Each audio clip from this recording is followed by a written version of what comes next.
This is an overview of this week's Savage Love.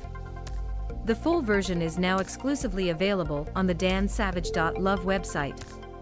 From the end of Roe to the assault against democracy to the climate crisis through the war against Ukraine, it is all a bad news, all the time, for everyone. But the monkeypox epidemic is a small additional help of bad news specifically for gay and bi men. If you have a rash or if you feel like you have swollen glands, stay at home. And if you are sexually active or hope to be soon, get the monkeypox vaccine in the first opportunity. In the meantime, here is a chronicle featuring all the gay questions to remind us that gay life is not simply panicking about the ingrown hairs.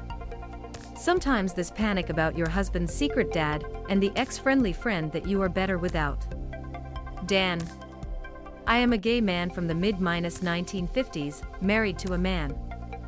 We have been together for 30 years.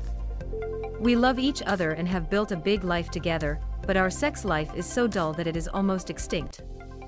After years trying to bring my spouse to talk about our tastes, desires, needs and differences, and after years of suggestions on how we could do together or apart to improve our sex life, I have finally had enough, and I started to have dallinations here and there.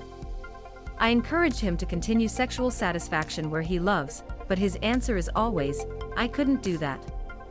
So what is the problem? I have always been attracted to dad/boy scenarios, he plays in my submissive trends, and I recently met a hot dad. We have met for 6 months, we are both GGG, and sex is great.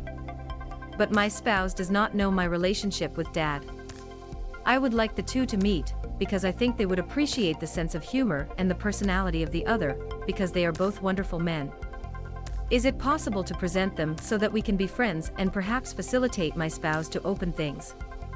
My spouse and I are both sub-subspecies and my dad is a sweet dom. Should I collect them or do I keep these to separate relationships? Covet Daddy. If what you are looking for from me, Mond, is a way to tell your husband that you have had another man for 6 months without disturbing him, I cannot help you. He will most likely be upset. In addition, there is no way to speak to your husband your boyfriend recently acquired without ending your vague daddy agreement. Now, assuming your husband is not an idiot, my boy, he knows that you have sex with.